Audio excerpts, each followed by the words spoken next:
Peermade കുട്ടിക്കാനത്ത് ഓട്ടത്തിനിടെ KSRTC ബസിന്റെ പിൻവശത്തെ ടയറുമായി ബന്ധിപ്പിക്കുന്ന plate set അടക്കമുള്ള സംവിധാനങ്ങൾ ഇളകിമാറി ഡ്രൈവറുടെ മനസാന്നിധ്യം വലിയ അപകടം ഒഴിവാക്കി. ഇടുക്കി ലൈവ് വാർത്തകൾ നിങ്ങൾക്കായി അവതരിപ്പിക്കുന്നത് KG's ജ്വല്ലറി, കോട്ടയം കട സിൻസ് 1950. ഇന്നലെ രാവിലെ കോട്ടയത്ത് നിന്നും കുമളിക്ക് പോയ കെ.എസ്.ആർ.ടി.സി ബസ്സാണ് അപകടത്തിൽപ്പെട്ടത്.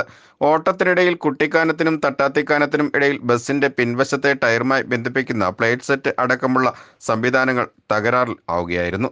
നിയന്ത്രണം നഷ്ടമായ ബസ് റോഡരികിലെ സംരക്ഷണ ഭിത്തി ഇടിച്ചു തകർത്ത് 800 അടിയോളം താഴ്ചയുള്ള കൊക്കയുടെ മുകളിലാണ് നിന്നത്. കെ.എസ്.ആർ.ടി.സി ഡ്രൈവറുടെ മനസാന്നിധ്യം വലിയ അപകടമാണ് ഒഴിവാക്കിയത്. ബസ്സിൽ 35ഓളം യാത്രക്കാരാണ് ഉണ്ടായിരുന്നത്.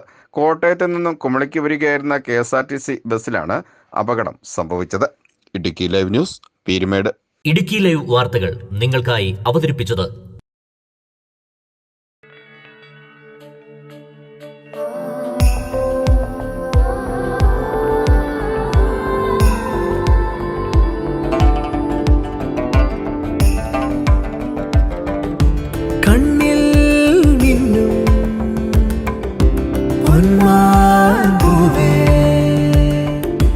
നിന്നിൽ തിളങ്ങും സൂര്യസ്വർണ്ണമേ.